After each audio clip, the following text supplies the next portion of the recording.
Hello and welcome everybody, I'm Christian from Berlin. Jazz is a wide field, all these scales, complicated stuff, but there's a small, quite easy to learn technique that is responsible for a big part of the jazz sound, and we'll focus on that to bluff our way through. Also in the end I will give you hot jazzy chord tips for the left hand, so watch to the end. Also please check out my huge, completely free bar piano course. I've been a bar pianist for decades professionally, and also my jazz playlist. I will link everything under the video in the playlist. Enjoy!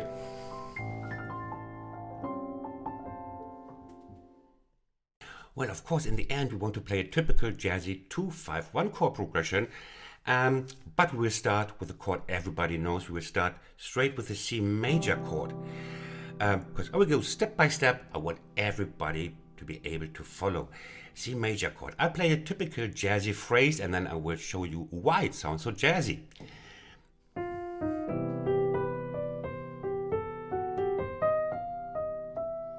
Sounds terribly complicated. It is not if we look at the ingredients. Well, if you ask a rock musician, hey, dude, play a chord note, E or G, he will do it.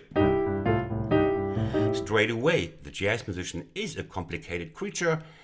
He would say, play an E, hold my beer. Let's ask the left door neighbor first, the E flat. Let's ask the right door neighbor, the F. And then maybe I would play the E. Ooh, yes. You ask him, play a C, dude. And he says, maybe. Let's try first. Let's ask the left door neighbor, right door neighbor, the D, and then C. Why is that? Well, first it has a name. It's called enclosure in jazz. There's a name for everything in jazz because these notes are enclosed by neighboring notes. It creates tension. And if you ask your husband or wife, let's do a barbecue, and your partner always says, maybe, maybe not, that creates tension. Let's have a look at the phrase. Enclosing the E, left door neighbor, right door neighbor, and then going down. We play chord notes, just the G, and then we want to end here. We play the B, the D.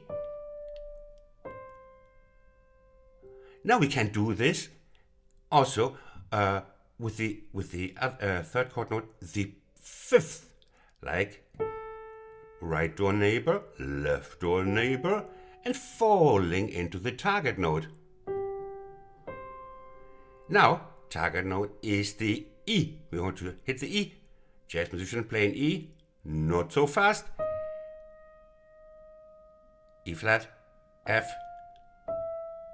So, it's just one little trick to make this sound a little bit like jazz. Here, circling the E, the C. Now we go. Want to enclose the G. And then double enclosure here. Now you can try this at home. You can go, let's say you want to start with a C. You can go from the left hand side.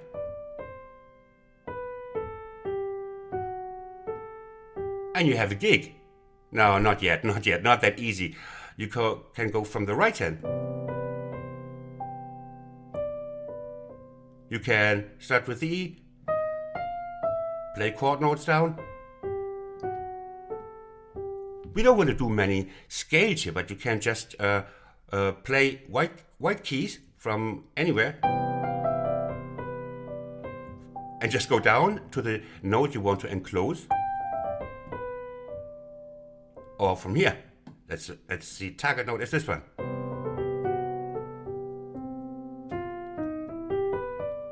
And you're a jazz musician. A jazz musician is born without 5 years of study in Berkeley. I have a little favor to ask of you. I always ask you for a like, but my channel is mostly around blues, boogie, bar piano, but jazz is kind of a small part. So the algorithm thinks this is the one off. and it's not showing continuity, blah, blah, blah, and it will rate it down. But it was as much work. So everybody who kind of likes it a little bit, please hit the like button that it has a chance. Thank you so much for your thumbs up. Now we're jumping to the D-7 chord. And we can apply this to all chords. You will see it's just this little trick. You can bluff your way through any jazz sessions. Now the D-7 chord is the second degree chord of C. Of course, we want to build up to play 2, 5, G7 and then a C. Now, let's have a look at the chord notes of D minor. F. Jazz musician, play an F. Or let me play first the entire phrase that you have an impression.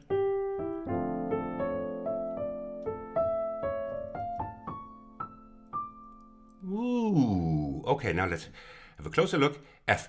We play this one. Right or neighbor, left or neighbor, F. We play a simple chord note just to go up, to reach up for our next enclosure. Root, the D. Here. Again.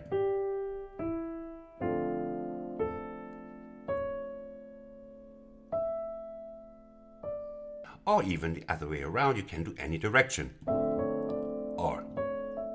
So again.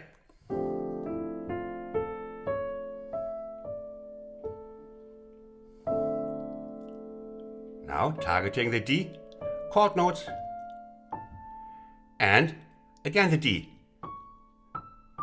And you got it.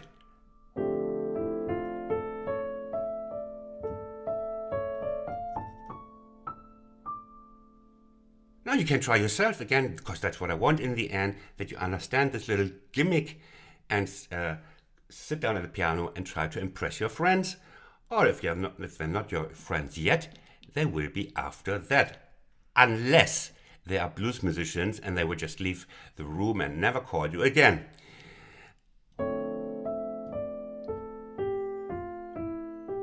You can try to play around. We start from here. We can go maybe. Now we want to enclose this one. And we have.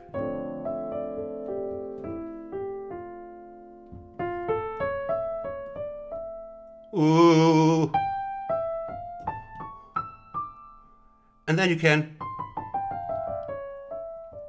just fill it with white notes. That's a typical little jazzy thing here, like attacking from the top. Fill in the white notes, white keys. I know it's called Dorian. Forget about all these names. And then hit the tension note. Always works. Typical jazz lick. Oh, that would be jazzy, that would be bluesy influence already. That might be another tutorial. Where were we? Now, yes, we want to play the G7 now, the 5 chord. In the end, I will also suggest it would be a step further than the totally easy stuff where you can play rootless voicings with rootless voicings. Watch to the end. It's not that hard, it's just rootless voicings and makes it sound even jazzier.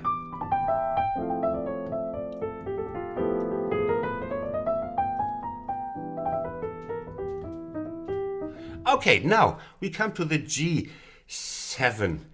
The G7, the 5 chord. That is very important because there we can do some other nice stuff. Very small little nice stuff. And we have the G7 now here. Sounds a bit already. You can play it like this, like artatum. Just root and 7th for now. And now we target the D. You want to go to the barbecue, baby? No way, Jose. Maybe. Oh no, other way around. In this example. So now we go up, and now comes the really nice part. Yes, we will always connect the 5 chord now to the C, because they're falling into each other. G defaults into the C, and we need this following C chord, because we're leading in with these little fellas. Again, now G7. Then you just play until you're here. And now look at these. It's the A flat and the A sharp. Yeah, it's not the minor third, it's the sharp 9. I told you the jazz musician is a complicated creature, and he might sometimes be a little bit elitist. So he thought, I can do 2 things with the 9. I can alter it in 2 ways, to the flat 9 and to the sharp 9. And he does that, of course, to create tension. I don't want to be together with a jazz musician. They create tension all the time. So, pardon my wisdom here. Okay, now look at this. Should we play the flat 9? This would be the full 9, as we amateurs say. The 9, just the 9, the major 9. And now we have the flat 9, sharp 9, and this is wonderful, because we have this brief tension of these strange little fellas on top.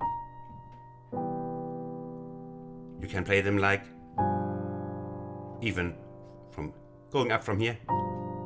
We have again the lead note falling into the target note. So that's the same. Now you can play with these on the G7. Ah, that sounds marvelous. So,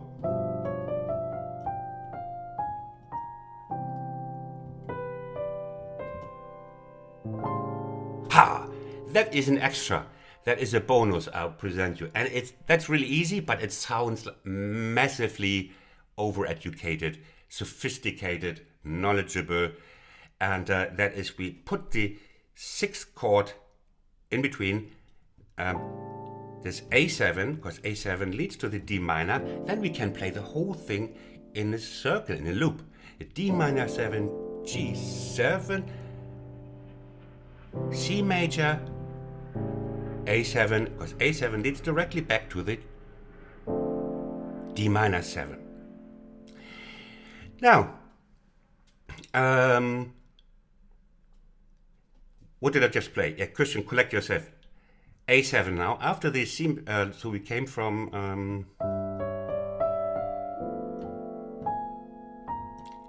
1, 2, 3, 4, and now look at this. This is the A7, as you can see, root, major 3rd, and minor 7, and here I play. Look what this is. You know this. It's an F major chord, just a simple F major over an A7. What is that? Yep, made up by complicated minds, but the complicated minds might create beautiful stuff.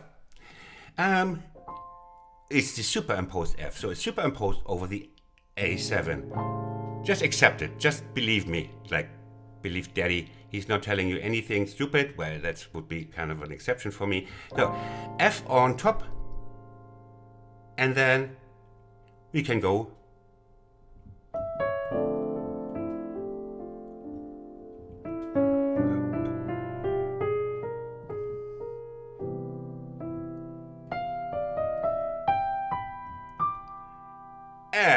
A7. You can even noodle around a little bit. Oh, look. Or you can even noodle around with these top notes if you insist. Here on the A7. F. Going back to A, D minor 7.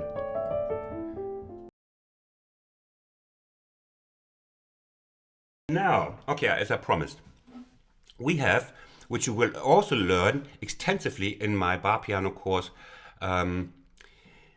It's not advertising, it's really free. So I'm just doing you a favor here, where I show you these rootless voicings. For example, we do it very quickly because I don't want to get this too long.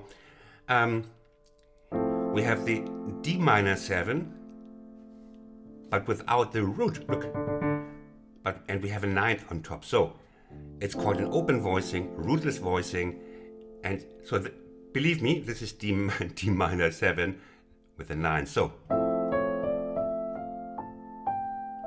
now for the G7, you just move the index finger one note to the side. Believe me, this is G7. Don't ask. You can play this with the root, like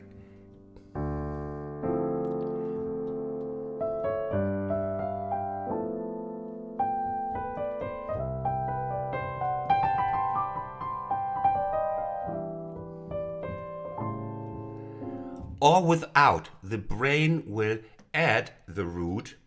Our brain works harmonically. That means you can just play the rootless voicings. G7. Yes.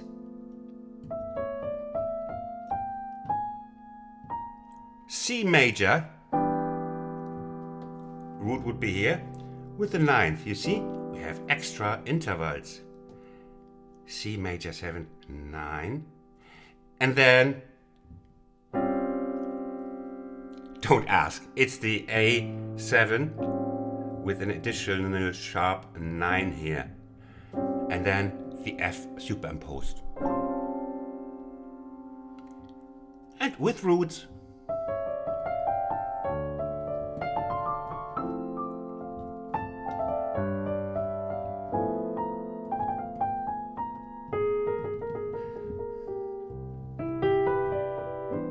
Now, F superimposed.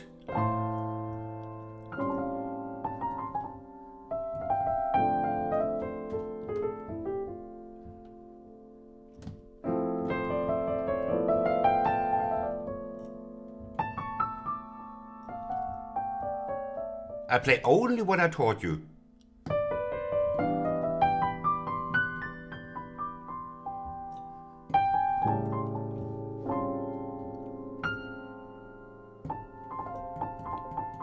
And back to D minor. I did an enclosure tutorial on my Patreon. Yes, go to my Patreon. We do also bar piano there, bluesy stuff. That is actually how I make my millions. And I did a tutorial on enclosures, an extended tutorial on enclosures and other stuff. Have a look. I will post it here or here in the corner. And also a quick shout out to my colleague Tony Winston on his jazz channel. It's my favorite jazz channel. Wonderful guy, smooth teaching method. Check him out. I hope you learned something. I hope I explained it well. I hope it was fun with me.